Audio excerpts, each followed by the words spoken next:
وہ پڑھنے میں کیا مزہ آتا ہے. پہلی دفعہ پڑھ رہا ہوں میں اس طرح, نہیں تو ایسا ہوتا تھا نا کہ میں نے عربی عبارت پڑھی اور اس کے بعد اس کا ترجمہ پڑھا.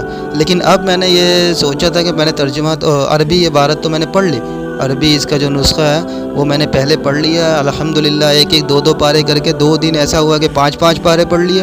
اور ویسے میں روزانہ کے 2 سپارے تو پڑھ ہی رہا تھا, ایک فجر کے بعد اور ایک ظہر کے بعد. تو یہ میرے 2 سپارے رمضان میں مکمل ہو رہے تھے.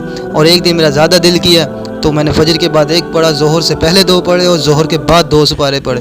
2 دن اس طریقے سے گزرے تو قرآن پاک مکمل ہو گیا. تو اب میں نے یہ سوچا کہ اس کو میں ترجمے سے پڑھوں گا, صرف ترجمے سے, عربی عبارت کو صرف دیکھوں گا, پڑھوں گا نہیں. تو پھر جب میں نے 4 سپارے ہی پڑھے تھے تو پھر میرا دل کیا کہ یار اس کو میں ریکارڈنگ بھی کر لوں. جب میں نے ریکارڈنگ کی ہے تو الحمدللہ اس طریقے سے مجھے بڑا فائدہ ہوا.